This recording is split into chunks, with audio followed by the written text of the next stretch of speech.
Assalamualaikum warahmatullahi wabarakatuh. Saya dari kumpulan 5 ingin membentangkan tentang topik kecemerlangan tamadun Islam di Andalusia. Latar belakang Andalusia.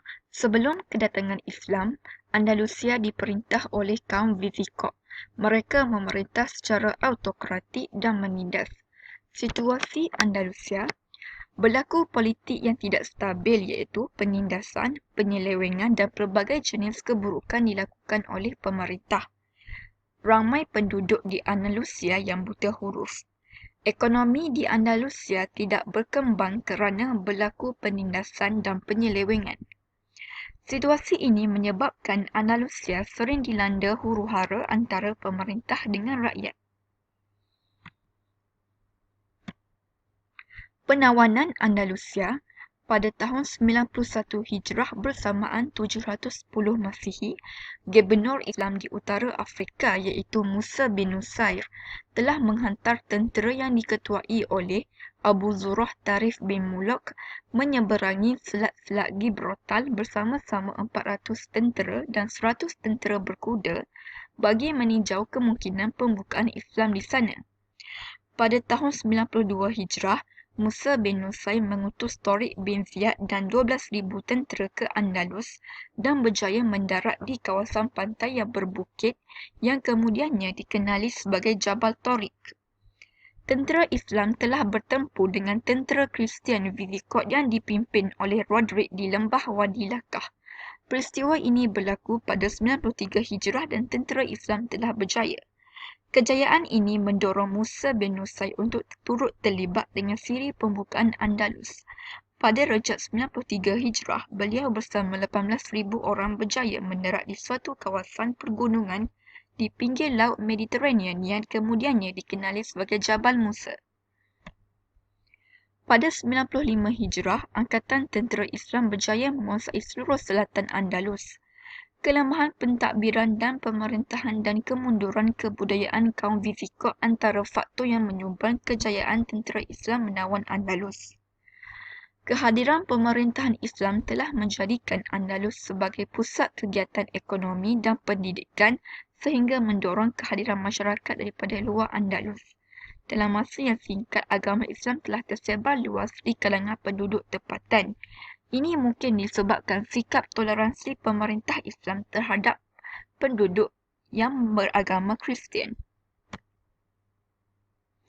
Berikut adalah peta negara Sepanyol.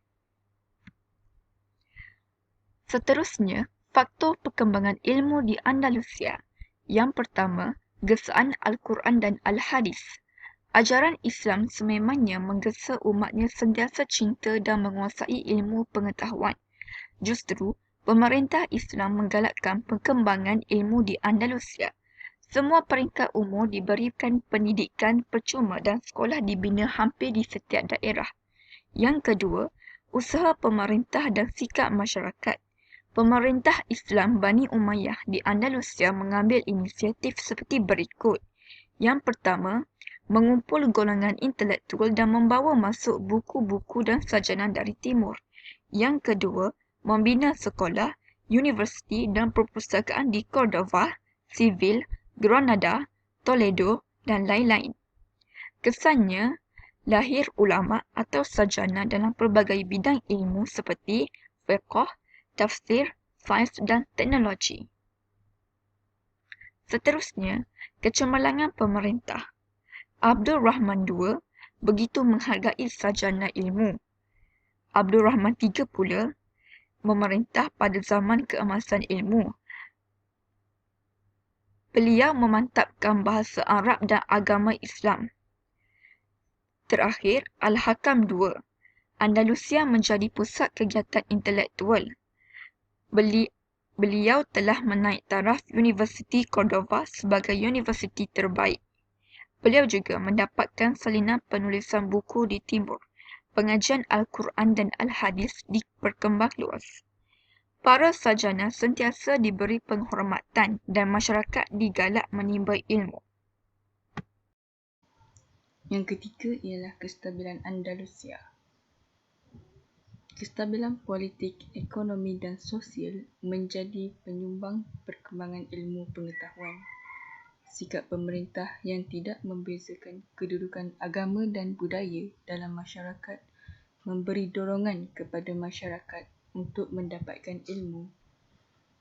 Yang keempat, perkembangan perpustakaan.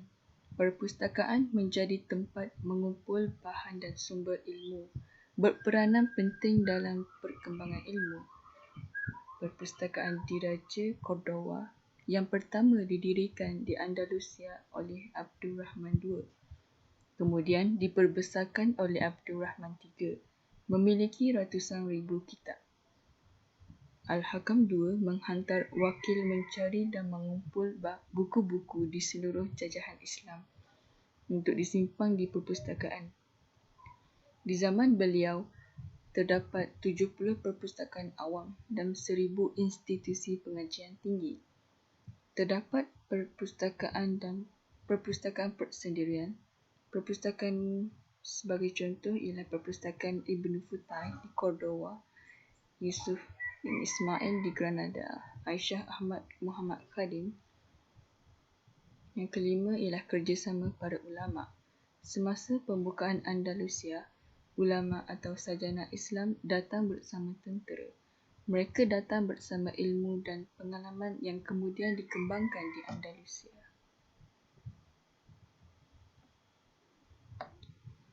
Faktor pengaliran tamadun Islam ke Eropah. Yang pertama ialah peranan orang Muzarab. Orang Muzarab ialah orang Kristian yang tertarik dan mengamalkan beberapa aspek kebudayaan Arab dan tamadun Islam. Mereka juga mempelajari bahasa Arab. Dengan itu, mereka berpeluang membaca karya penulisan orang Islam. Dengan penguasaan terhadap karya Islam, secara tidak langsung, golongan ini telah memindahkan pengaruh ilmu dan tamadun Islam kepada masyarakat Kristian Eropah. Yang kedua ialah hubungan diplomatik. Pemerintah Islam telah mengadakan hubungan diplomatik dengan pemerintah negara Eropah seperti England, Perancis, Jerman dan Belanda. Beberapa kerajaan Eropah telah menghantar pelajar-pelajar termasuk putera Raja ke Andalusia untuk menimba ilmu dalam pelbagai bidang termasuk sains dan teknologi yang diasaskan oleh orang Islam. Antara pelajar yang datang menimba ilmu ialah Elizabeth sepupu Raja Laos, Louis Perancis, putera Dupin England, William Jerman. Yang ketiga ialah hubungan perdagangan. Pedagang-pedagang Islam mempunyai hubungan perdagangan dengan negara Kristian dan menguasai jalan perdagangan. Dengan itu, memudahkan pengaruh tamadun dan ilmu Islam mengalir ke benua Eropah.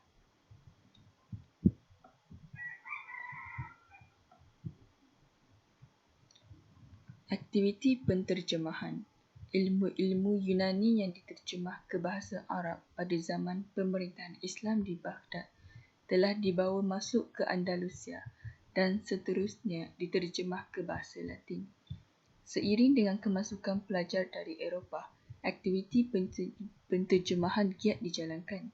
Universiti Toledo adalah antara pusat penterjemahan terkenal. Antara tokoh penterjemah terkenal ialah Michael Scott, Daniel Morley, Ibrahim Daud al-Israeli. Buku yang diterjemah merangkumi bidang matematik, sains, perubatan, kimia dan astronomi. Buku-buku karya sarjana Islam yang diterjemah telah memberi manfaat kepada masyarakat Eropah pada era kebangkitan, iaitu Renaissance. Kerajaan Osmaniyah. Pengenalan. Wujud dari tahun 1258 hingga 1924 Masihi. Diasaskan oleh Osman bin Saudi bin Ertugrul bin Sulaiman Shah daripada suku Koyi dan Amir Saljuk. Sempena Sultan Osman, Sultan pertama, bertapak di Istanbul selama 637 tahun dan runtuh dengan penggulingan Sultan Abdul Hamid oleh kumpulan belia Turki yang diketuai oleh Mustafa Kemal Atatürk. tamadun Islam yang membawa kepada Renaissance di Eropah. The Growth of the Ottoman Empire. Sumbangan. Yang pertama, pentadbiran dan perundangan. Mewujudkan sistem organisasi dan pentadbiran perundangan Islam. Sultan, kuasa tertinggi. Wazir besar, ketua pentadbir dan penasihat sultan. Kadi, ketua agama bagi daerah. Berkuasa menjalankan hukum agama dan sivil. Syekhul Islam memberi fatwa. Dari segi ekonomi, mewujudkan jalinan perdagangan antara timur dan barat atau antara dunia Islam dan bukan Islam, meliputi Laut Tengah, Lautan Hindi dan Mediterranean. Pembentukan jalinan perdagangan dunia Islam yang berpusat di Istanbul. Yang ketiga ialah pendidikan. Perkembangan ilmu pengetahuan, pendidikan, penerbitan dan penterjemahan. Bidang seni bina dan syair, Sulaiman Al-Kanuni. Bidang geografi, Rais pakar tentang kedudukan geografi pantai laut Mediterranean dan menghasilkan karya kosmografi, World Survey, tetapi tidak sempat disiapkan. Penulisan ensiklopedia sains Islam oleh Mehmet Al-Fanari, Mufla Lutfi dan Khatib Klebi. Seterusnya, sosial. Kerajaan Uthmaniyah mewujudkan sistem yang menggalakkan kecemerlangan individu di Balkan. Mereka juga menghapuskan sistem yang diamalkan sebelum Islam, iaitu berasaskan keturunan dan susul lapis masyarakat. Yang kelima, seni bina. Kerajaan Uthmaniyah melahirkan arkitek termasyhur seperti Mimar Sinan. Binaan paling berpengaruh ialah masjid. Sebagai contoh, Masjid Biru atau Masjid Sultan Ahmad, Masjid Sultan Salim dan Masjid Sultan Sulaiman. Kejatuhan Kerajaan Uthmaniyah. Kejatuhan Kerajaan Uthmaniyah berpunca daripada kepimpinan dan kepribadian pemimpin yang lemah, pemimpin yang mementingkan hiburan, kesenian dan kemewahan, perebutan tahta dan pengabaian sistem syura, serta kelemahan sistem ketenteraan kerana kemerosotan disiplin. Seterusnya, ekonomi. Kelemahan tadbir urus ekonomi berpunca daripada pelantikan bukan atas dasar kebolehan serta kadar cukai yang tinggi, kegiatan perdagangan yang lembap, berpunca daripada persaingan dengan Eropah, pengenalan sistem kapitalisme dan peperangan yang berterusan. Sosial, pemberontakan di kalangan puak Kurdish, puak Druze dan lain-lain di Syria. Gejala rasuah di kalangan pegawai atasan, keruntuhan akhlak dan kurang penghayatan Islam di samping pengaruh khurafat, tahyul dan tasawuf yang melampau. Seterusnya, pengaruh luar. Kebangkitan kuasa Eropah dari aspek kemajuan ilmu dan gerakan Renaissance.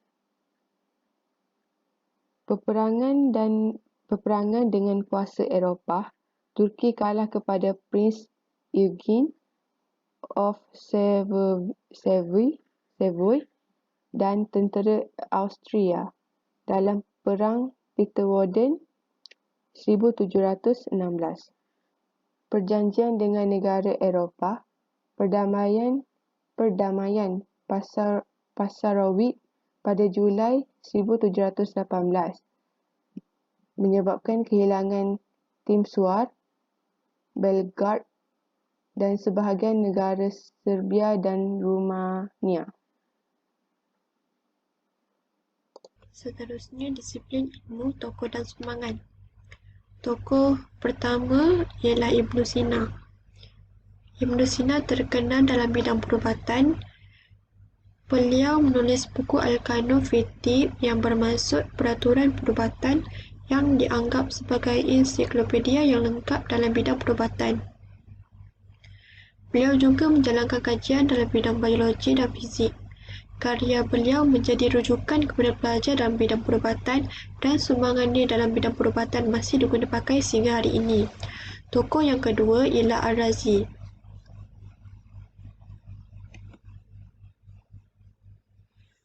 Al-Razi merupakan antara tokoh yang produktif dalam penulisan. Beliau menghasilkan 200 buah karangan yang membincangkan tentang persoalan falsafah, perubatan, sains, ketuhanan, Al-Quran, ilmu kalam, bahasa Arab, fiqh dan usul fiqh, geometri dan sejarah. Beliau menjadi rujukan dunia barat terutamanya dalam bidang perubatan. Tokoh yang ketiga ialah Ibn Khaldun. Ibn Khaldun merupakan orang pertama yang membincangkan pembangunan mental, akal dan fizikal manusia. Beliau beranggapan bahawa manusia perlu kepada makhluk lain untuk menjalani kehidupan di alam ini. Beliau juga mahir dalam ilmu sejarah dan mengarang kitab dalam bidang sosiologi. Beliau banyak menyumbang dalam bidang sejarah, ekonomi, politik dan sosial. Tokoh yang keempat ialah Ibn Rushd.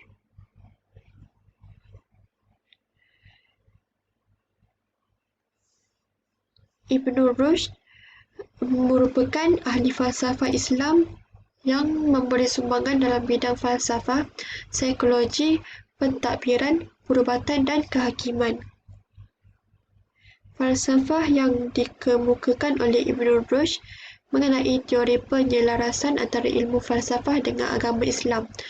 Antara penulisan beliau ialah As-Sama' At-Tabi'i, As-Sama' wal-A'lam, Al-Kaunu wal-Fasad, Faslul Maqal. Beliau juga menjadi rujukan di Eropah dan negara Islam. Seterusnya ialah tamadun Islam kontemporari. Seperti yang anda lihat, peta ini menunjukkan peratusan populasi penduduk Islam di seluruh dunia iaitu mencecah sebanyak 1.57 bilion. Seterusnya, penguasaan politik oleh OIC. OIC atau Organization of Islamic Conference atau dengan nama lain Pertubuhan Persidangan Islam adalah organisasi antarabangsa negara Islam di Pertubuhan Bangsa-Bangsa Bersatu iaitu PBB. Organisasi ini terdiri daripada gabungan 57 negara-negara Islam. Bahasa rasmi adalah bahasa Arab, Inggeris dan Perancis.